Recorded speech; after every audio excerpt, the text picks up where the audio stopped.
Bonsoir à toutes et à tous et ravi de vous retrouver comme tous les soirs sur Média TV dans 60 minutes pour comprendre. Vous le savez, tous les soirs, nous essayons de décrypter pour vous ce qui fait l'actualité nationale ou encore internationale. Ce soir, nous sommes le 19 mai et nous sommes ensemble. Vous pouvez réagir comme d'habitude sur les réseaux sociaux, sur la page Facebook de Média TV ou sur le compte Twitter de l'émission à travers le hashtag 60MPC. Les invités qui ont accepté d'être avec moi ce soir, c'est Abdelhak Afindi, vous êtes directeur des arts au sein du ministère de la Culture.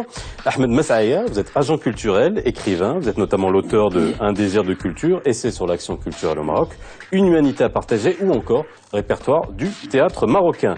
Brahim El Maznad, vous êtes directeur de Visa for Music, directeur artistique du festival Timitar et vous avez également d'autres casquettes dont vous pourrez nous parler pendant l'émission. Et enfin, c'est Ahmed Aïdoun, vous êtes docteur en économie de la culture, musicologue et consultant auprès du ministère de la Culture. Merci messieurs d'avoir répondu à notre invitation. Festival Gnawa d'Essaouira, Mawazine Rythme du Monde, Musique Sacrée de Fès, Timitar, Jazzablanca, le Boulevard et beaucoup d'autres. La saison des festivals bat son plein. L'occasion, pour nous, à la veille du festival Mawazine Rythme du Monde, de revenir sur la dynamique culturelle insufflée par ces manifestations à travers le royaume. Comment ces festivals sont-ils organisés, financés? Quels sont leurs impacts économiques, touristiques, culturels, sociaux? Peuvent-ils favoriser l'émergence et la structuration d'une véritable industrie culturelle qui manque à notre pays? Festival, quelle retombée? C'est le titre de l'émission de ce soir. Des événements hauts en couleur. Dans les différentes régions du royaume, des ambiances festives traduisent la diversité culturelle du Maroc et rappellent son ouverture, sa tolérance. Elles adressent un message de paix à toute la planète. Près de 200 festivals sont organisés chaque année dans le royaume, à partir du mois d'avril et jusqu'en septembre. Cette année, la saison des festivals a commencé avec Jazzablanca le 16 avril. Des moments d'extase et d'enrichissement culturel qui se poursuivent à travers d'autres festivals de renom. Le festival des musiques sacrées de Fès qui s'est déroulé du 6 au 14 mai courant.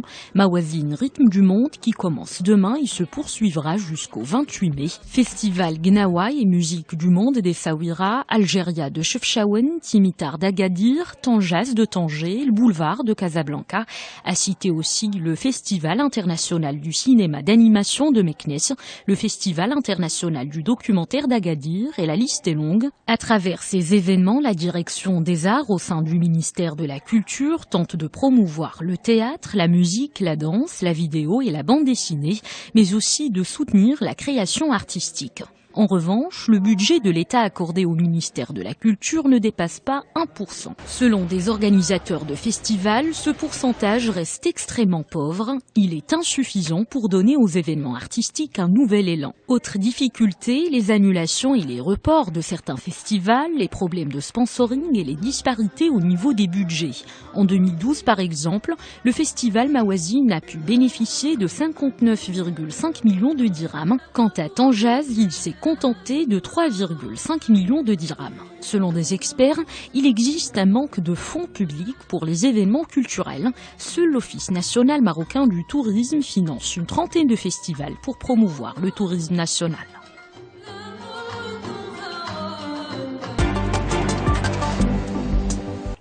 Bien messieurs, nous allons parler culture et je pense que j'ai les personnes idoines ce soir sur le plateau pour en parler. Mais allons-nous vraiment parler culture? C'est ça aussi la question lorsque l'on parle des festivals. Alors c'est vrai qu'on est dans la saison des festivals, il y en a toute l'année, mais c'est vrai qu'on est quand même dans une période où il y a une grosse concentration. Il n'y a pas une semaine sans qu'on entende parler d'un festival. Est-ce qu'aujourd'hui, toutes les villes ont leur festival ou du moins toutes les régions? Oui, pratiquement toutes les régions, quasiment toutes les régions ont leur propre festival. Il y a même des régions qui comptent plusieurs festivals.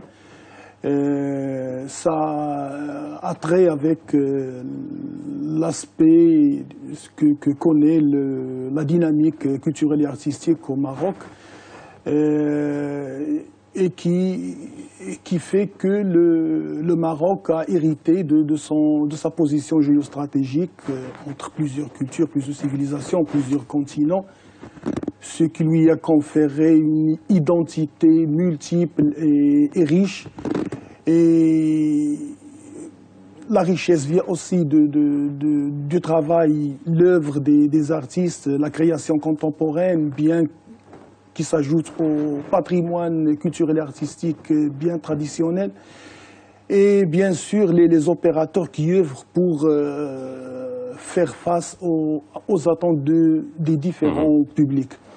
À cet effet, si on prend l'exemple, par exemple, du ministère de la Culture qui agit aux côtés d'autres institutions publiques et privées pour accompagner ce développement et pour impulser cette dynamique à travers notamment l'organisation de pas moins de 22 festivals annuellement et qui entraient tous avec... Là où le ministère de la Culture est impliqué. Est impliqué, oui. C'est-à-dire où le ministère est l'organisateur de ces... Bien sûr, il y a d'autres festivals qui sont soutenus. Alors on va y revenir justement, faire la différence entre les festivals qui sont à l'initiative du ministère de la Culture et bien sûr tous les autres festivals qui sont financés de telle ou telle manière par des sponsors ou par le secteur privé. Aujourd'hui, sur le nombre de festivals qu'on a aujourd'hui sur le Maroc, alors je sais pas si en termes de quantité, est-ce que c'est un indicateur pour vous, le fait d'avoir beaucoup de festivals et un nombre de festivals qui a augmenté depuis une quinzaine d'années? Tout d'abord, le rapport de la musique à l'espace public est historique au Maroc. Depuis des centaines d'années, des moussem sont organisés l'été, après les récoltes, autour aussi d'un certain nombre de lieux de pèlerinage. Et donc, quelque part, nous n'avons rien inventé. C'est-à-dire ces moussem qui sont, en partie d'ailleurs certains, sont devenus des festivals, sauf qu'aujourd'hui, un certain nombre de festivals, notamment les festivals à dimension internationale, occupent sur le plan médiatique plus d'espace que les petits festivals qui ont lieu dans l'Anti-Atlas ou dans le Moyen Atlas ou dans les petites villes. On a à peu près, je pense qu'on estime à peu près quand même autour de 200 festivals qui sont organisés au Maroc. C'est peut-être beaucoup, mais c'est pas assez. Il y a des festivals, il y a des pays où il y a plus de 3000 festivals. Un pays comme la Corée du Sud, dont je viens de rentrer, il y a plus de 700 festivals pendant l'été. Il y a des pays où il y en a malheureusement pas, ou peu. En tout cas, au Maroc, le fait qu'il y ait cette dynamique, c'est historique. C'est pas quelque chose de nouveau, parce que le rapport à l'espace public, la culture et l'espace public n'est pas le même, par exemple, qu'au Moyen-Orient, où la musique est plus consommée dans les salons, alors que chez nous, elle est plutôt dans l'espace public. Ahmed Massaïa, par rapport, je reviens aux chiffres, on va bien sûr parler qualité, on va bien sûr parler d'où viennent ces festivals et surtout quelle dynamique ils insufflent au milieu culturel. Aujourd'hui, voir cette recrudescence de festivals, est-ce que c'est un bon signe? Est-ce qu'aujourd'hui on peut s'attendre à ce qu'on ait de plus en plus de festivals, de manifestations? Alors là, on parle des festivals de musique, mais aussi tous les festivals culturels dans leur ensemble. D'abord, il faudrait dire une chose, c'est qu'au niveau du maillage du territoire en termes de festivals, nous devrions être positifs, en quelque sorte. Il y a un certain nombre de festivals un peu partout à travers le Maroc. Il y a certaines régions qui ne disposent pas encore de festivals de grande envergure, intéressant, mais disons que la plupart des villes du Maroc, des régions du Maroc, ont leur propre festival, des festivals de... Seulement, on ne peut pas parler de festivals dans l'absolu. Il faudrait les catégoriser un petit peu, ces festivals. Il y a les grands festivals, bien entendu, qui sont gérés par des professionnels, qui ont une résonance internationale très importante. On peut citer les musiques sacrées de Fès, le Mawazine, Timitar et plein d'autres, le festival de cinéma de Marrakech, Souera de Gnawa. Il y a beaucoup de jazz au Chadla aussi, qu'il ne faut pas oublier, qu'un festival très intéressant. Donc tous ces festivals, évidemment, donnent une impulsion culturelle très importante et participent au développement culturel au Maroc. Il y a une deuxième catégorie de festivals que je pourrais appeler festivals de région, qui sont des festivals parfois assez intéressants, mais parfois qui demandent à être revus en quelque sorte au niveau de la programmation, de l'animation et du concept même de ces festivals. Le ministère de la Culture, comme vous le savez, a déjà réfléchi là-dessus en initiant, moi j'étais à la base du concept d'un certain nombre de festivals avec Ash'ari, où on a mis en place un certain nombre de festivals selon les régions, selon les spécificités de chaque région, comme le festival Ain Louh à Hidous, comme le festival Abidat Rma dans la région de Safi, de Oud à Tétouan, et ainsi de suite. Il y a 16 festivals, je suppose qu'il y en a encore ou encore plus, mais ce sont des festivals qui sont intéressants au niveau du concept. Seulement, il faudrait les revoir au niveau de l'organisation, au niveau de l'animation surtout. Alors, parce que... Justement, avant on va continuer à parler des festivals, mais revenons finalement au mot festival, parce que c'est vrai que vous parlez de concept depuis tout à l'heure, dans festival il y a fest. Il y a fête, on voit bien l'origine du mot, festivité, fête, voilà, il y a tout ce côté ludique. Est-ce que on a justement tracer la conception d'un festival, à quoi il doit servir, qu'est-ce qu'on doit en attendre lorsque on crée un festival? C'est vrai que quand on entend ce mot, partout on parle de festival, alors qu'il y a beaucoup de manifestations qui pourraient être appelées autrement que... généralement, un festival, c'est un lieu, c'est un concept, c'est un thème, c'est une conception de l'utilisation de l'espace. Il y a quelque chose qui est logiquement construit, qui fait qu'on a des festivals. Le problème, c'est que les régions qui n'ont pas eu la chance d'avoir des concepts bien construits, quand même, il faut qu'ils comblent le vide. Ils le comblent avec des manifestations, avec de l'animation. Généralement, on appelle ça semaine culturelle et touristique de telle ou telle région. Ils ne se hissent pas justement au niveau du mot festival, de ce concept de festival. Mais ce n'est pas un problème étant donné qu'on est dans l'apprentissage de l'animation culturelle en général, et le festival, c'est un chaînon d'une chaîne de valeurs qui part de la production jusqu'à la diffusion, et qui fait que le festival joue un rôle dans une dynamique de retour sur la créativité elle-même. Donc, dans ce concept, dans ce cadre-là, le festival et le festival ou tout autre événement culturel qui fait travailler des artistes, qui fait travailler des professionnels, des techniciens, qui s'adresse à un public cible, qui a des besoins esthétiques, qui a des besoins de divertissement, il a quand même son rôle. Maintenant, on doit passer à une autre vitesse pour que tout cela soit construit dans une conception globale de politique culturelle qui fait que ce chaînon alimente les autres parties de cette chaîne de valeur. Alors, vous l'avez dit tout à l'heure, 22 festivals qui sont issus finalement de la volonté du ministère de la Culture. Lorsqu'on voit la liste des festivals, j'ai pas une liste exhaustive, mais en gros, quand je vois la répartition, on voit bien qu'il y a énormément de festivals qui sont financés par le secteur privé, qui sont financés par les sponsors.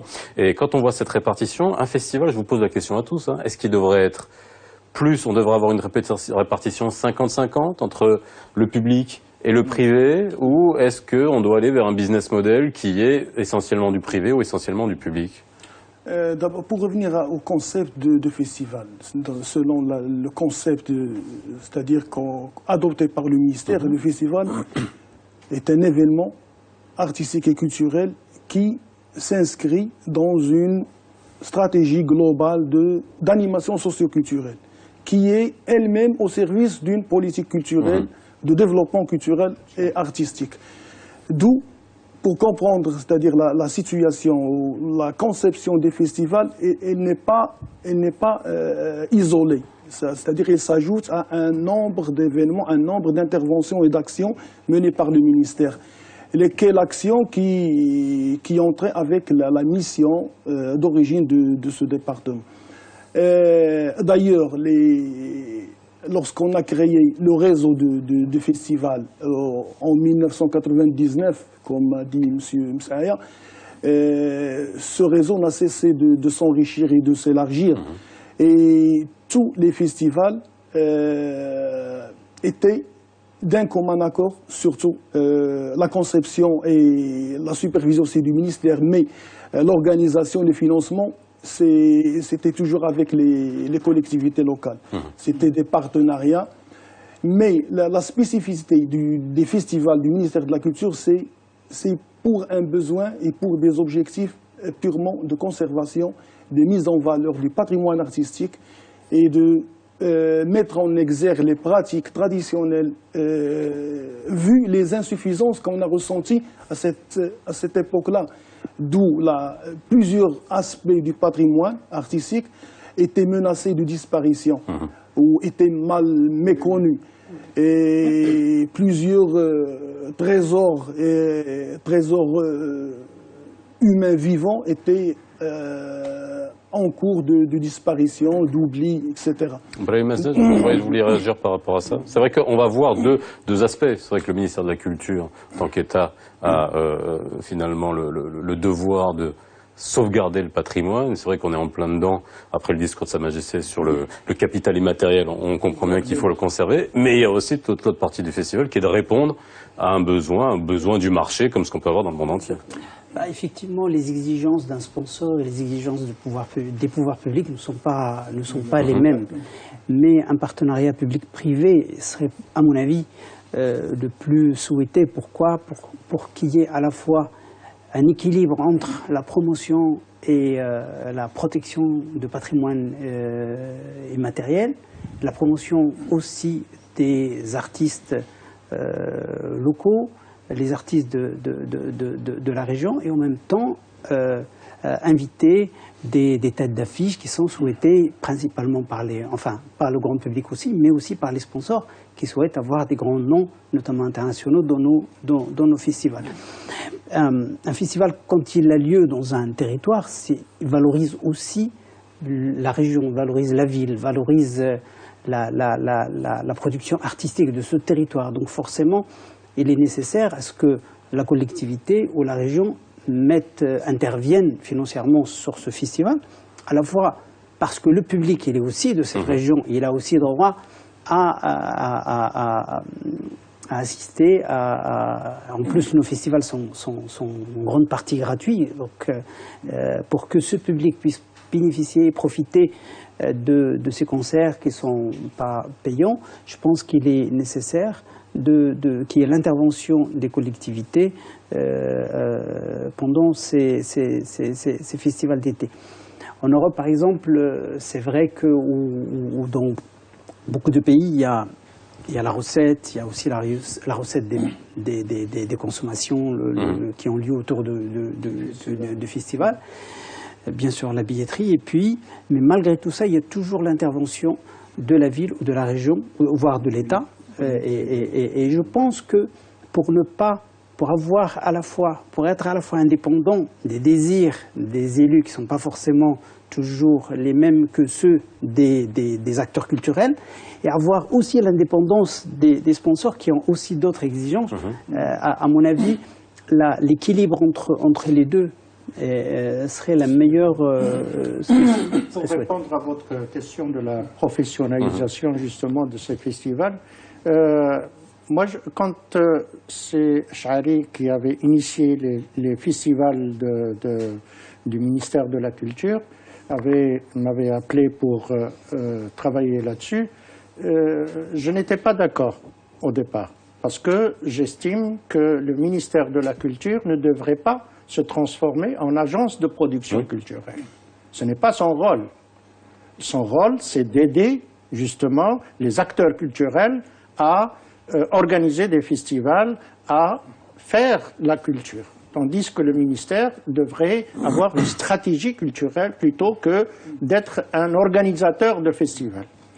Mais on m'a convaincu parce qu'on m'a dit, bon, les festivals, on voit bien qu'il y a une folklorisation des festivals.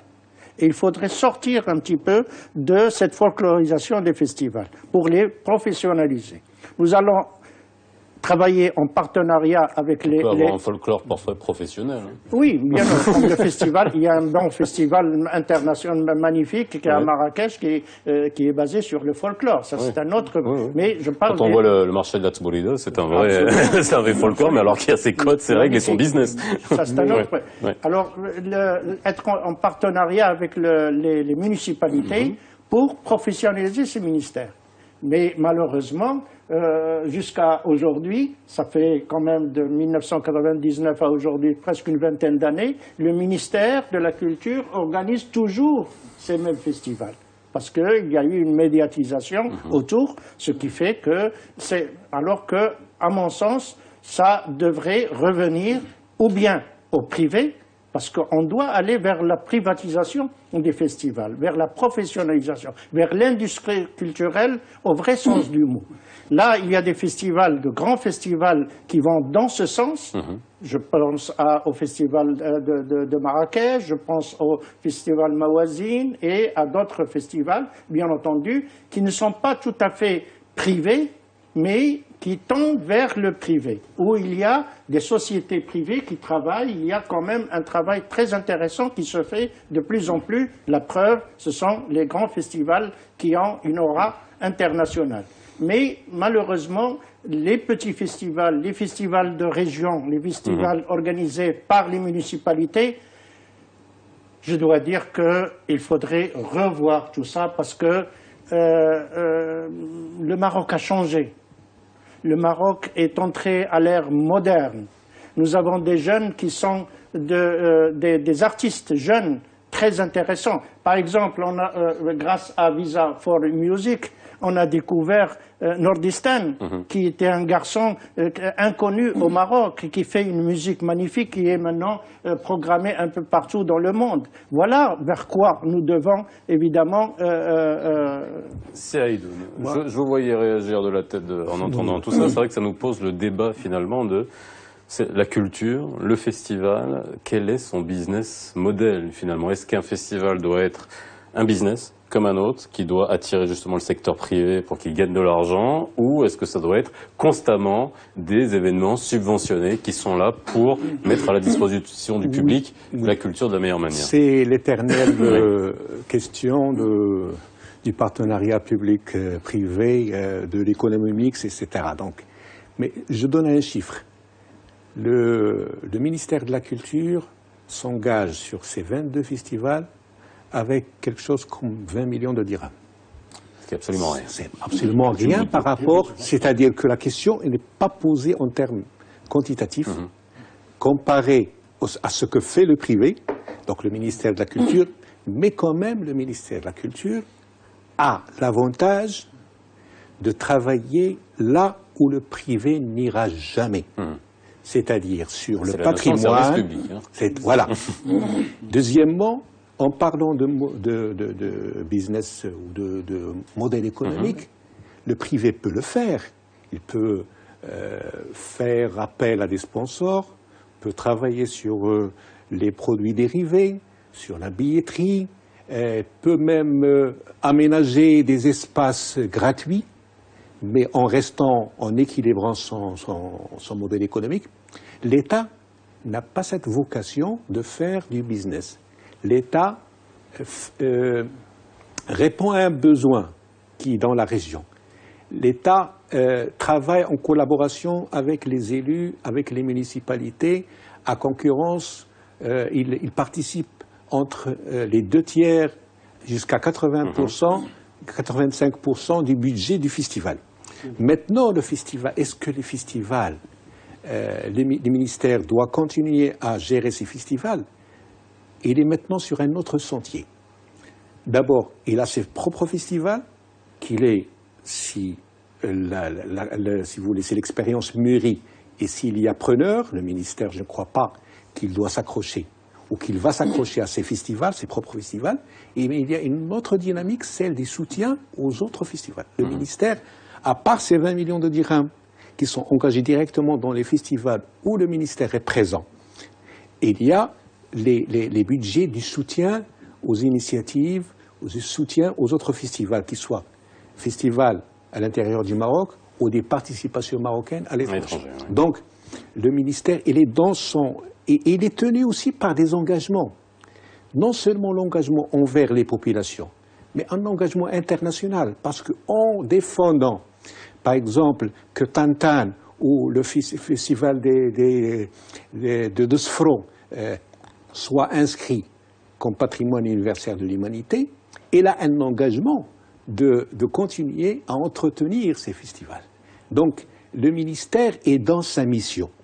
Mission, comme dit CFND, de préservation du patrimoine, mais mission aussi de préparer la relance de la créativité par justement cette politique de soutien qui a été adoptée dernièrement. Alors, passons sur les festivals passons aux festivals qui sont soutenus par les sponsors. Je vais vous poser une question toute simple. Est-ce qu'aujourd'hui, dans notre pays, les grandes manifestations sont aux mains des sponsors? Sont aux mains, je le dis sans ambiguïté, parce que c'est grâce à eux que les festivals ont lieu, mais en gros, est-ce qu'on peut faire un festival, même un concert, une manifestation ou une série de concerts sans avoir un sponsor derrière?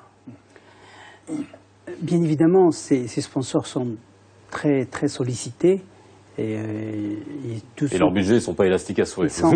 Ils ne sont pas extensibles parce que de plus en plus d'autres manifestations naissent au Maroc. Leur soutien il est essentiel et indispensable pour la continuité et pour la survie de nos festivals.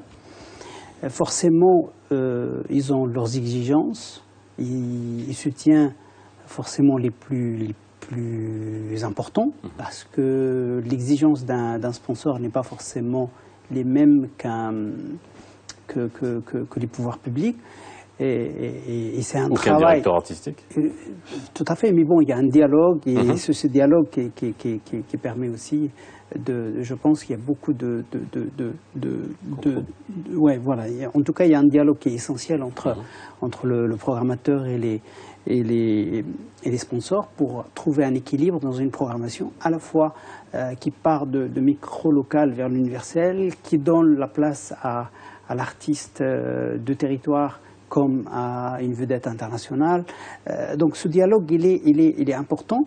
Il y a des sponsors qui sont fidèles, qui sont là, qui croient au projet et qui vous accompagnent sur le long terme. Il y a d'autres qu'il faut solliciter chaque année, avec qui il faut créer une forme de fidélité, dialoguer. En tout cas, le sponsor, en tout cas, il est indispensable pour la continuité de nos festivals.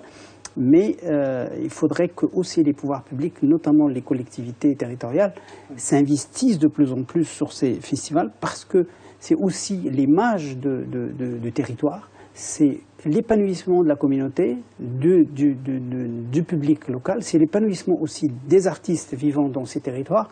Donc c'est pour ça qu'on ne peut pas négliger les pouvoirs publics ou les collectivités territoriales notamment, ou les régions, surtout qu'aujourd'hui les régions ont quand même beaucoup plus de possibilités qu'il y a quelques années.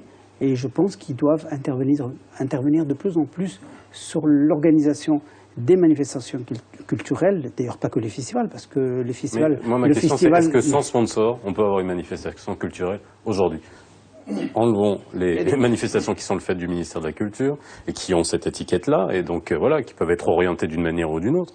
Mais voilà, est-ce qu'on peut concrètement, parce que là on parle de business aussi, est-ce que c'est viable de faire un spectacle seulement sur de la billetterie, comme des festivals qu'on a à l'étranger, qui ont seulement des fois un sponsor principal derrière, ou parfois qui n'en ont aucun, ou quelques sponsors médias qui sont là pour accompagner? Est-ce qu'on peut arriver un jour à cette indépendance totale de l'art, de la culture et des festivals ou des manifestations? C'est possible. Je prends comme exemple le festival Jazz aux Zoudaïa, par exemple.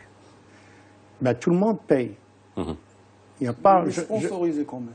Il est sponsorisé, Aucun festival mais sans sponsor. c'est-à-dire que bon, il est sponsor, mais aussi le public. C'est le public qui doit faire vivre ces festivals en payant le ticket d'entrée. Parce que, comme disait Ahmed Aïdoun tout à l'heure, la plupart, sinon la totalité de nos festivals sont gratuits. Et cette gratuité, justement, ne permet pas aux sponsors de s'investir plus dans les festivals. Parce qu'il faut qu'il y ait des retombées économiques, justement, pour... Alors justement, on parlera... Un sponsor doit justement avoir des retombées économiques. Alors on va voir, juste on va parler de cette gratuité, de l'impact de cette gratuité, parce que ça aussi c'est un débat qui est souvent posé sur la gratuité des festivals et sur l'impact qu'elle peut avoir sur la perception du bien culturel et des spectacles. On fait une pause, on revient juste après.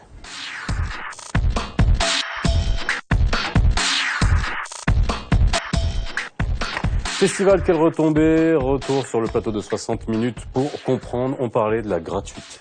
Alors, c'est vrai, ça c'est toujours la question qui est posée. Un festival gratuit, habituer le public à ne pas payer pour voir une prestation artistique, quel impact ça peut avoir, quelle qu'elle soit. C'est-à-dire qu'elle soit symbolique. Ça peut être 5 dirhams, 10 dirhams, ou vous parlez des jazz qui peut être sur une cible différente avec des montants qui peuvent être plus importants en termes de tickets. Est-ce que ça va être dur de sortir de ce modèle de gratuité absolue des festivals? À mon avis, ce n'est pas tellement la gratuité qui dérange, c'est plutôt le non-engagement envers ce bébé qui est le festival. C'est-à-dire, si j'arrive à convaincre le public que ce festival est le leur et qu'ils prennent, si vous voulez, le temps de réfléchir qu'est-ce qu'ils peuvent, eux, faire pour le festival, peut-être dans une région où la population, à défaut de payer son ticket, fournit un travail en nature pour le festival, fait quelque chose pour la ville, pour que ce festival continue. Donc, il faut prendre la question dans cette optique. De même que la question que vous avez posée sur le sponsor, le problème, ce n'est pas que le sponsor donne une dotation financière au festival. On a besoin d'un sponsor qui s'implique pour le développement du festival. Un sponsor qui réfléchit avec nous, qu'est-ce que ce festival pourrait donner à la population. Il peut, bon, la contribution financière, elle est inévitable, mais surtout... Et centrale. Et centrale, j'en conviens. Mais sinon, moi je suis intéressé par un sponsor aussi qui, une fois le festival terminé, commence à faire un débriefing avec les organisateurs, donne son avis sur ce qui marche, ce qui ne marche pas. Là, vous êtes en train de me dresser le portrait du sponsor idéal. Oui. Mais je vous pose une question toute simple. Imaginons dans des conjonctures économiques difficiles, les multinationales ou les grandes entreprises qui participent, s'il y a un moment où elles doivent faire des coupes, les premières coupes qui sont faites, c'est nécessairement dans ce qui ne rentre pas dans la rentabilité directe de l'entreprise, c'est souvent dans le sponsoring et le mécénat. Qu'est-ce qu'on se fait à ce moment-là? Est-ce qu'on devra mettre la croix sur certains festivals, sur une activité culturelle, parce que c'est lié à une conjoncture économique? C'est arrivé dans beaucoup de pays européens, même des pays à grande tradition d'événements culturels, c'est arrivé. Là, les coupes drastiques pour notre voisin espagnol sur ces festivals et ces événements, en France même, dans beaucoup de pays. Mais c'est toujours la culture. En parlant de la crise, moi j'ai envie d'évoquer le New Deal qui a été provoqué par Roosevelt juste au lendemain de la crise mondiale, enfin du siècle dernier. Le New Deal, c'est quoi le principe? C'est qu'il invite les entreprises et les sociétés à ce qu'ils participent à monter le moral des Américains par la démocratisation de la culture. Et je pense que depuis ce New Deal, les États-Unis sont devenus, ils ont produit énormément dans tous les secteurs, musique, livres, peinture, sculpture, parce que il y a eu cette intervention de l'ensemble des acteurs, notamment économiques, pour que le moral des Américains soit au top, d'ailleurs grâce à ce New Deal qui était cette intervention politique. C'était une politique keynésienne Et donc c'est parce qu'il y a une crise qu'il faut investir, c'est quand il y a une crise qu'il faut investir dans... Alors il y a une phrase moi, qui me plaît, alors j'ai jamais vérifié l'origine et que l'on prête à Churchill, on était venu le voir pendant la Seconde Guerre mondiale en lui disant monsieur il faut baisser le budget de la culture pour soutenir l'effort de guerre, et Churchill aurait répondu mais pourquoi croyez-vous qu'on se bat? Alors j'ai jamais vérifié l'origine exacte, c'est des phrases qu'on voit circuler sur Facebook, mais ça montre aujourd'hui à travers ces festivals-là, c'est la question que j'essaie de vous poser depuis tout à l'heure, est-ce que ce business model-là, est-ce qu'il est viable? C'est en gros, c'est sur la création finalement d'une industrie culturelle ou de festival ou de manifestation qui arrive à se financer toute seule. C'est une décision purement politique. La culture est une décision politique. Parce que c'est l'État qui doit absolument soutenir la culture pour qu'elle puisse se développer harmonieusement à l'intérieur du pays, bien entendu. Et puis, par conséquent, les festivals aussi. C'est aussi une décision politique. Et quand je dis décision politique, ce n'est pas seulement le gouvernement, l'État de manière générale, mais, comme disait Brahim tout à l'heure, les municipalités, d'abord et avant tout. Parce que tant que l'élu qui a la responsabilité de la gestion publique et par conséquent la gestion culturelle de sa région ou de sa ville ne s'investit pas pleinement dans la culture, on ne peut pas prétendre améliorer et, disons, prétendre développer la culture au Maroc. Et par conséquent aussi les festivals. Nous voyons bien que, par exemple, au niveau de la multitude de festivals qui se passent dans les régions, dans certaines municipalités, si on voit de près la programmation, c'est aberrant. D'abord parce que la gestion de ces festivals est attribuée, c'est pour cela que le ministère de la Culture prend en charge au moins les festivals à caractère culturel. C'est important. Il y a quelques festivals, pas tous, mais quelques festivals. Mais certains festivals, quand on voit la programmation, elle est aberrante. Et ça, justement, parce que, d'abord parce que c'est une décision partisane, en général, c'est le parti, donc on met n'importe qui à la tête du festival, qui fait n'importe quoi par conséquent, parce que ce n'est pas un professionnel. Vous avez l'ouverture avec une tête d'affiche, la clôture avec une tête d'affiche aussi, et le reste c'est du n'importe quoi. Et ça, c'est très dommageable au développement culturel, bien entendu, et par conséquent au festival. Donc, c'est une conscientisation, justement, de l'élu d'abord, des gens qui gèrent les villes, qui gèrent nos villes, nos régions, d'abord et avant tout. Je vais reposer le problème sur son volet, puisqu'on parle de sponsors, on parle d'impact, on parle de beaucoup de choses. Sur le plan économique, la culture, l'industrie culturelle, tous les produits culturels ont cette particularité d'avoir une double valeur. Une valeur symbolique et une valeur économique. La valeur symbolique, c'est celle que promeut l'État en renforçant le lien social, etc. Donc, en renforçant l'appartenance à la région, à l'État, à la culture. Mais le problème qui se pose pour nos festivals, même nos grands festivals, c'est quoi? C'est que la balance commerciale, si j'ose dire, elle est déficitaire. À la base.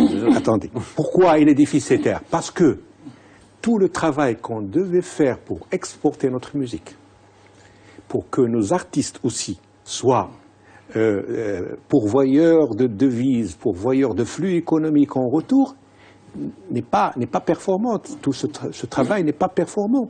C'est bienvenu à tous les artistes du monde. Mais aussi, il faut que nos artistes soient, d'une manière ou d'une autre, aidés à être aux normes internationales pour qu'ils soient, qu'on balance, qu'on équilibre justement ce flux ce flux négatif d'argent et de cachets faramineux, etc., que le festival des bourses. Il y a donc un effort de réflexion qui a été fait, dont je parle même si ce n'est pas encore fait. Il y a un effort pour l'exportation de notre musique qui doit être fait. Et à ce moment-là, quand on aura un impact qui est visible, le sponsor viendra.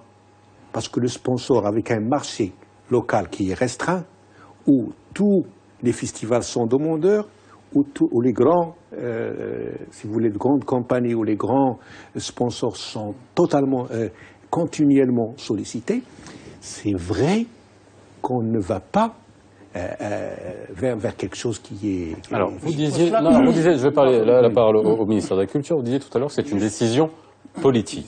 Alors, je vais juste donner un chiffre. Alors, je sais que je compare avec un des pays où la culture représente un investissement incroyable, c'est la France. On a un budget de 7,5 milliards d'euros annuels qui était, malgré la crise, en augmentation dans la loi de finances, là je dis bien française, mais quand on voit la retombée, c'est 3,2% de la richesse produite en France. C'est 2 fois ce que rapportent les télécoms en France. Alors quand vous dites décision politique, quand on voit le budget du ministère de la Culture, Monsieur Sbihi était là il y a quelques mois, qui le regrettait lui-même, et on le regrette tout le temps à chaque fois ce niveau, et qui a encore été baissé cette année au niveau du ministère de la Culture. Est-ce que vous la sentez, cette décision politique d'accompagner la culture, l'art, à travers les festivals ou à travers les manifestations culturelles? On peut réitérer cette doléance. Mais culture, politique culturelle, c'est pas l'affaire du ministère de la Culture, c'est un secteur transversal qui touche tout le monde. Vous avez un rôle à jouer quand même à un moment donné. Bien sûr, j'y reviendrai. Ouais. La culture, c'est le ministère de la Culture, le ministère de l'Enseignement, c'est le ministère de l'Éducation, le tourisme, les affaires étrangères, c'est tout le monde, les collectivités locales, la société civile, tout le monde, même le public. Les médias? Les médias aussi. Pour revenir à, c'est-à-dire sponsor, gratuité, budget, tout ça, on peut le reposer dans une autre dimension. Dans sponsor, il faut distinguer entre sponsor public et sponsor privé. D'où je crois le défi majeur maintenant pour la culture au Maroc, et d'ailleurs encore, c'est drainer le capital privé à la culture, pour s'investir à la culture. C'est-à-dire intégrer cette aventure investimentale sur le domaine culturel, d'une part. Pour la gratuité, si on se pose du côté du public, parce que c'est lui qui paye, là résident des aspects d'insuffisance dont je parlais tout à l'heure, c'est-à-dire l'insuffisance au niveau de l'éducation artistique. Si on ne fait pas apprendre aux petits dans les collèges, dans les écoles, dans les lycées, la musique, le théâtre, les arts plastiques, ils ne vont pas consommer théâtre, musique, tout ça. Si on veut pratiquer une stratégie de billetterie, la majorité des festivals se font dans des places publiques ouvertes à tout le monde. C'est-à-dire même la contrainte logistique, c'est-à-dire des salles, des espaces bien entourés, bien gardés, barricadés, tout ça, ça pose un problème. Mais c'est dans l'option aussi de démocratie culturelle, c'est-à-dire ce public qui n'a pas été éduqué, qui n'a pas eu l'opportunité de confronter les artistes, la production artistique, c'est-à-dire au moins ce qui nous oblige dans un sens à ouvrir la porte et à pratiquer cette gratuité. Alors, quand je vous entends parler du privé depuis tout à l'heure, j'entends tout le temps financement, support, soutien, sponsoring, mécénat, mais j'ai à aucun moment entendu parler de industrie qui va elle-même se générer. Quand je vous donne ces chiffres en France, on a une industrie qui fonctionne quasiment toute seule. Et dans d'autres pays, est-ce qu'on veut arriver à ça? Est-ce qu'on veut arriver à créer une industrie musicale? Et est-ce que les festivals y contribuent? Est-ce qu'ils peuvent en contribuer dans l'état des choses actuelles? Ce n'est pas pour rien que la France est le premier pays touristique au monde. c'est grâce à la culture d'abord. C'est grâce au Festival d'Avignon, c'est grâce aux grandes charrures, c'est grâce à énormément de musées, aux petits cafés dans la rue. Bon, c'est la culture d'abord et avant tout. Moi, je voudrais juste revenir sur un point qu'a soulevé Ahmed à propos de l'exportation de notre musique à travers le monde. Je pense que c'est grâce au festival que certains artistes marocains ont pu se produire dans les plus grandes scènes à travers le monde. Le festival Gnawa a permis à un certain nombre d'artistes gnawi de se produire un peu partout dans le monde. On parlait tout à l'heure Visa for Music. Certains jeunes ont été connus grâce justement à cette manifestation. L'Oud, par exemple, de Tétouan, grâce à ce festival, certains luthistes marocains ont pu se produire. Enfin, il y a plein de festivals. La fusion au niveau de jazz au Zoudaya, par exemple, qui a fait connaître plein de jeunes à travers le monde. C'est-à-dire que c'est grâce au festival, quand ce sont des festivals qui sont bien conçus, quand ce sont des festivals qui sont bien dirigés et bien menés, et évidemment, comme les grands festivals que nous connaissons. Sinon, bien entendu que nos artistes resteront là où ils sont. Entre les festivals, alors là vous parlez à l'étranger, c'est vrai qu'on a des exemples, hein. Bon, je prends des groupes plus contemporains comme Oba Oba, Mazagan, etc., qui ont pu aller à l'étranger grâce à ces festivals et qui ont pu être connus. Mais entre les festivals, au Maroc, parce que c'est quand même notre patrimoine à nous, de quelle manière ils peuvent aussi, entre ces festivals, se produire et avoir une vraie résonance au niveau local? D'abord, un festival, c'est un moment annuel, festif, souvent l'été, une forme de produit d'appel où chacun profite, le tourisme, la restauration, l'hôtellerie, les artistes qui s'y produisent, les techniciens. Il ne faut pas que ça cache quelque chose d'indispensable, qui est une politique culturelle à l'année, en soutenant les gens qui s'engagent dans les industries créatives, notamment les industries culturelles, à ce qu'on ait des activités tout au long de l'année, développer bien évidemment l'enseignement dans les conservatoires, le soutien des collectivités aux petites manifestations culturelles tout au long de l'année, occuper les salles municipales ou les salles du ministère à la fois par les pouvoirs publics, mais aussi par les acteurs indépendants de ces territoires-là. Donc là-dessus, il ne faut pas que le festival cache l'essentiel qui est le développement culturel tout au long de l'année. Pour ce qui est de la visibilité de nos artistes à travers le monde, j'ai envie d'évoquer deux exemples pour prendre des pays du Sud. Je prends l'exemple de la Corée et de la Colombie, qui se sont engagés depuis les années 90. La Corée, elle est du Sud. Enfin, oui, quand même. L'Asie du Sud-Est. Mais cela dit, c'est un pays, jusqu'à il n'y a pas longtemps, était plutôt un pays de consommation, qui aujourd'hui, un des pays qui exporte le mieux. Il envahit toute l'Asie par la production musicale, parce qu'ils ont mis en place des outils. Et si vous voulez, et depuis, le désir au Corée, bon, ils l'ont mis pour à la fois donner envie aux productions économiques, notamment la téléphonie, les voitures et tout ça. Ils ont mis en place toute une politique pour qu'il y ait ce désir produit coréen, produit coréen, soit principalement d'ailleurs dans la musique. Et depuis, ils sont aujourd'hui la première industrie musique de l'Asie du Sud-Est. Et on peut dire la même chose pour la Colombie, parce que la Colombie, pour aussi avoir une autre image que celle que certains médias développent, ils ont mis en place toute une politique pour que, aujourd'hui, pratiquement, aujourd'hui en Amérique latine, c'est un très très bel exemple, à la fois dans l'organisation de manifestations culturelles dans tout le pays, à Medellín comme à Bogota ou à Carthagène, mais en même temps à l'export. Et depuis, ils ont des artistes qui qui tournent à travers le monde, parce qu'ils ont mis en place des outils à la fois L'exemple de Gangnam Style pour les Coréens. Et donc, je pense que ces outils sont essentiels et ils ont réussi parce qu'il y a un partenariat public-privé qui a permis ça. Qui a fonctionné. Alors moi je voudrais parler d'autre chose. Quand on parle si vous voulez, de l'impact plutôt de l'industrie culturelle, il y a quelque chose qui différencie le produit culturel en termes de marketing du produit industriel autre. C'est que le produit industriel, c'est-à-dire on fait une étude de marché pour voir quel produit répond à un besoin existant et on crée le produit.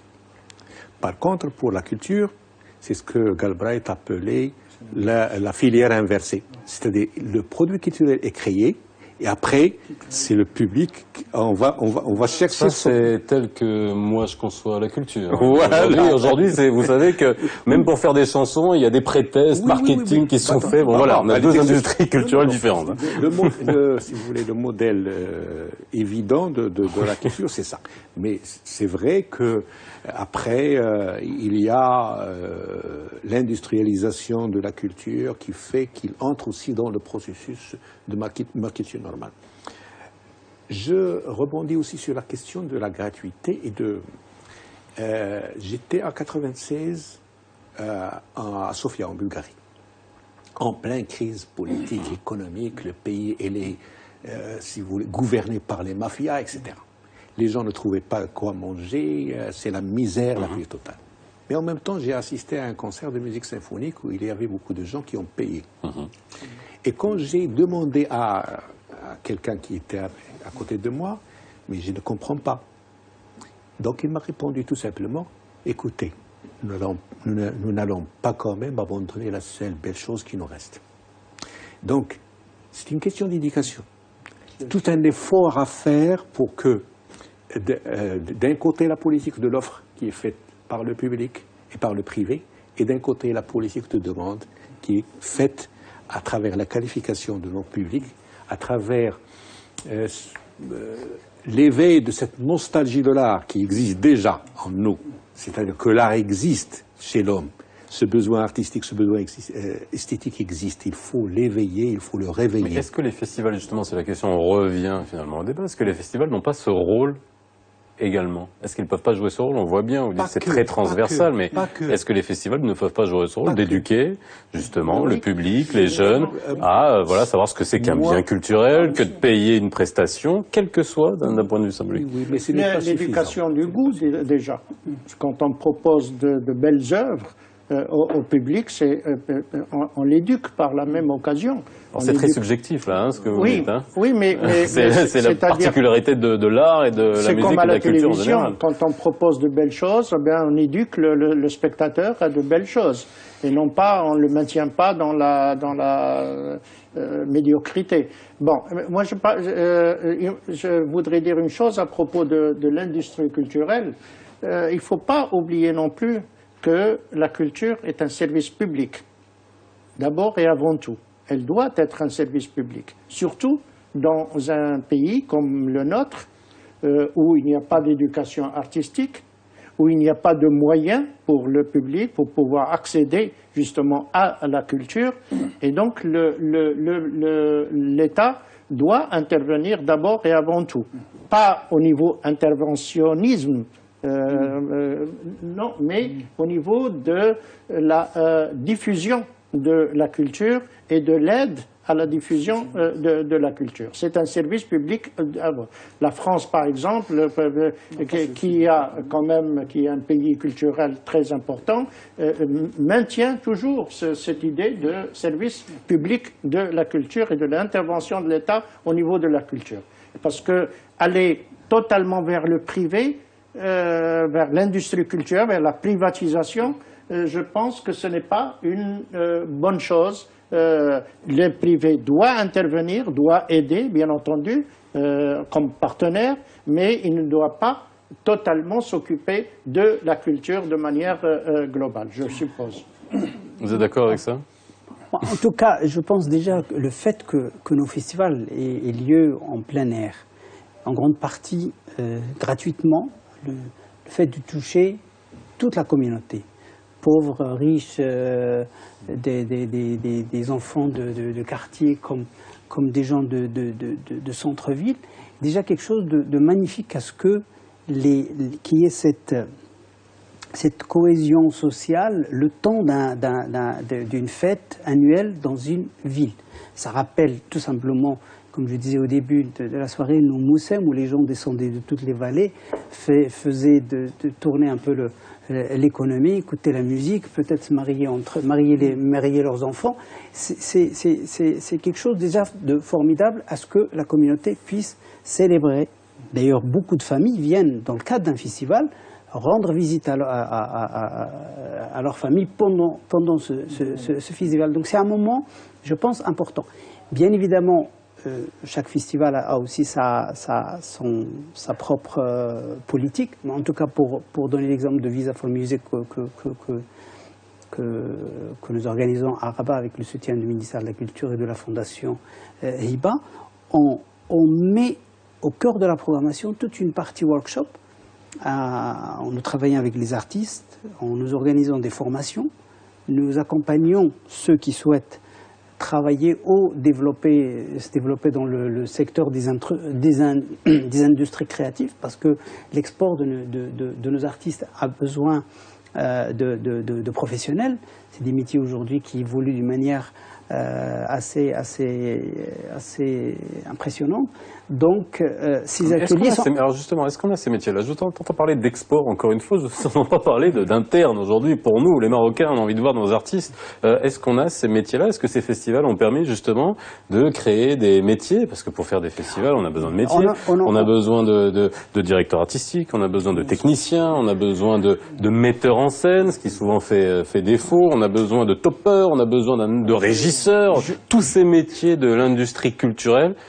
Est-ce qu'on en a? Est-ce qu'on voit la création de ces métiers-là? Oui, maintenant, il y a un effort dans ce niveau-là. Par exemple, dernièrement, on a promulgué un texte sur l'auto-entrepreneur. C'est-à-dire, ce sont des gens en personnes physiques qui peuvent s'ériger en société, en entreprise. Mais il leur faut des compétences, comment ils vont apprendre ça? C'est toutes les pratiques qui se font maintenant de manière associative ou quelque chose comme ça. C'est-à-dire un metteur en scène, un artiste comme un artisan, il peut s'ériger en auto-entrepreneur. Non, mais ça c'est le statut juridique. Bon, oui, les compétences, il faut bien qu'ils les prennent quelque part. Il y a des compétences, il y a autre chose, c'est-à-dire il y a... Est-ce qu'on a des compétences? Ne pas passer dessus. Est-ce qu'il y a des compétences? Il y a des compétences. On les a? Elles sont formées, il y a des...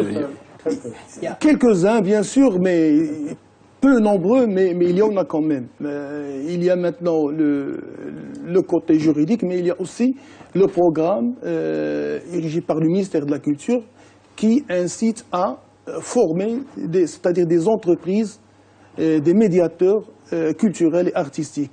Ce sont les agents, les sociétés qui diffusent les spectacles, qui peuvent bénéficier du soutien du ministère, selon la nouvelle formule de soutien, les nouveaux cahiers de charges. Ils peuvent bénéficier du soutien pour, c'est-à-dire ce travail de médiation, de diffusion et de gestion des spectacles artistiques. Mais à ma connaissance, les métiers culturels dont on parle justement, est-ce qu'ils sont dans la nomenclature des métiers? Effectivement, justement. Parce qu'ils ne sont pas dans la... Il y a plus qu'une soixantaine, je crois, si je me rappelle bien, de métiers artistiques qui reconnus maintenant dans la nomenclature. C'est déjà une bonne chose. Parmi d'autres, bien sûr, parmi d'autres techniciens. Ce n'était pas le cas il y a quelques années. Non, jusqu'à il n'y a pas longtemps, on s'appuyait beaucoup sur des compétences étrangères à l'organisation de nos manifestations. Et c'est ce qui faisait souvent des montées de boucliers. Les gens disaient pourquoi on n'emploie pas des Marocains, pourquoi on ne forme pas des Marocains. Aujourd'hui, on a des gens qui ont appris dans le tas, parce que avec le temps, il y a aussi des Marocains qui sont revenus, qui habitaient à l'étranger, qui sont revenus s'installer maintenant au Maroc. Personnellement, dans mon équipe, il y a 5 personnes, ils sont tous de 5 compétences marocaines qui travaillent à l'année, salariés à l'année, qui ont fait le choix d'abord de travailler dans ce secteur-là, pas évident. Ça n'empêche qu'il faut qu'il y ait un accompagnement en matière de formation, en matière même je pense qu'il faudrait, parce qu'aujourd'hui, par exemple, dans le secteur de l'audiovisuel, en tout cas tout ce qui touche au son et lumière, on n'a pas d'école pour le moment dédiée, parce que il faut qu'il y ait un passage par les, bien évidemment. Et donc aujourd'hui, je pense qu'il y a beaucoup de jeunes qui ont fait le choix de s'investir dans le secteur culturel, dans les industries créatives, qui ont monté des petites entreprises, mais il faudrait qu'il y ait un accompagnement pour qu'ils ne travaillent pas uniquement dans les festivals d'été, parce que les festivals d'été, bon, malheureusement, ça commence au mois de mai et ça se termine au mois de juillet. Donc il faut qu'ils aient du travail tout au long de l'année, peut-être dans le public comme dans le privé.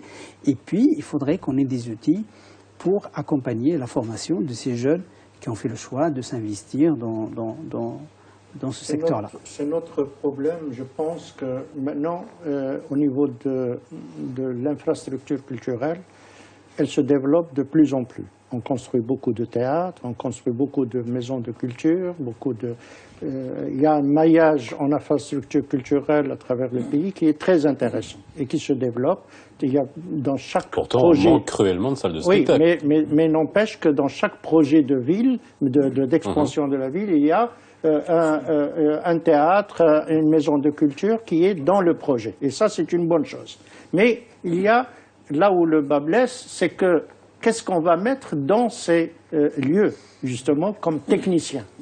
Et ça, on n'accompagne pas la construction d'infrastructures culturelles par la formation au métier culturel. Alors, je suis désolé, je suis obligé de vous couper, c'est le dernier mot et c'est la fin de l'émission. Je voudrais vous remercier d'avoir été avec nous ce soir. Demain commence Mawazine, Rythme du Monde. Média TV vous offre nos couvertures à partir de demain et toute la semaine prochaine. Et donc, nous laissons notre place à la culture avec le plus grand plaisir. On se retrouvera dans 60 minutes pour comprendre le lundi 30 mai. Excellente soirée, excellent festival et à dans une semaine.